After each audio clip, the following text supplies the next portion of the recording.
Bertin Naoum, son nom ne vous dit peut-être rien, mais l'homme vient d'être classé 4e entrepreneur le plus révolutionnaire au monde, juste derrière Steve Jobs ou Mark Zuckerberg, le patron de Facebook, ou James Cameron, le réalisateur. Originaire du Bénin et né au Sénégal, Bertin Naoum a grandi en France. Il dirige aujourd'hui une PME spécialisée dans la robotique chirurgicale. Reportage Fiona Urbain avec Yves Couante. Bonjour, Le PDG lui-même accueille les investisseurs. Bertin Naoum dirige MedTech, une PME spécialisée dans l'assistance robotique à la neurochirurgie. Une entreprise high-tech en pleine levée de fonds. Il faut arriver à être plus persuasif que d'autres afin de les inciter à diriger leurs moyens sur notre société plutôt qu'une autre. Comment est-ce qu'on fait ? Et l'atout persuasion, c'est elle, Rosa. Donc là, le robot va se positionner de manière très précise selon la trajectoire pour pouvoir atteindre notre... Un robot capable d'assister un chirurgien lors d'une intervention dans le cerveau. La position. On est intéressé et les dernières évolutions font qu'on s'intéresse à nouveau à cette société.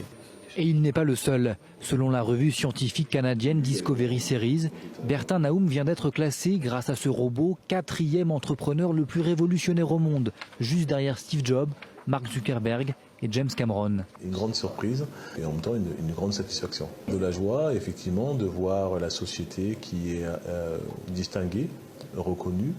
Satisfaction d'autant plus grande que cette entreprise de 20 salariés a eu du mal à se faire reconnaître en France, comme beaucoup de PME innovantes, regrette le patron.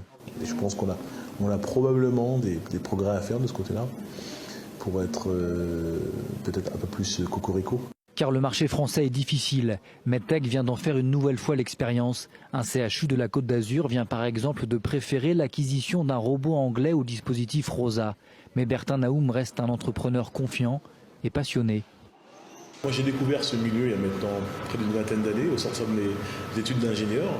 Et c'est vrai que ça a été une vraie révélation pour moi de constater comment la technologie pouvait être utilisée au profit de quelque chose de ô combien noble, à savoir le fait de soigner les patients, de soigner des êtres humains.